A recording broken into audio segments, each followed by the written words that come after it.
কাল কিয়ামতের দিনটা বড় ভয়ঙ্কর হবে, এত ভয়ঙ্কর বন্ধু। আমার নবী বলেছেন উলঙ্গ অবস্থায় মানুষগুলো হাসুরের ময়দানে একত্রিত হবে রে।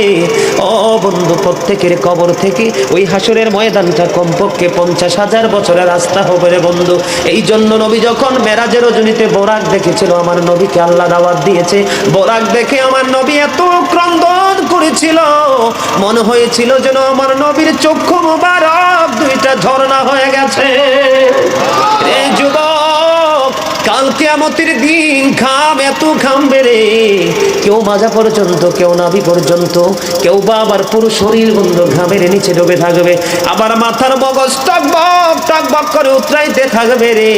আল্লাহ বলেছেন লা ইয়ামুতু, people will not die that day, সেদিন মানুষ আর মরতে পারবে না। আল্লাহ বলেছেন ফিহা ওয়ালা ইয়াহইয়া, people will not be able to live that day, মানুষ সেদিন বাঁচতেও পারবে না।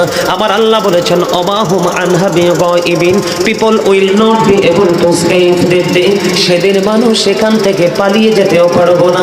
রে দুর্গাপুরের যুবক, হাদিস শরীফের মধ্যে এসেছে কাল কিয়ামতের দিন আল্লাহর আরশের ছায়া ছাড়া কোনো ছায়া থাকবে না। ওই কাল কিয়ামতের দিন এই দুর্গাপুরের যুবকগুলো চাইয়া দেখেন চাতক পাখির মতো বসে আছে। আমার কাছে এত সুন্দর লাগে রে যুবক, আমার হৃদয়টা ঠান্ডা হয়ে গেছে, কলিজা ছুঁয়ে গেছে তোমাদের উপস্থিতি এবং মনোযোগ। আল্লাহ রাব্বুল আলামিন হাদিস শরীফের মধ্যে এসেছে কাল কিয়ামতের দিন আর 7 শ্রেণীর মানুষকে আল্লাহর আরশের ছায়ার নিচে জায়গা দিবে রে।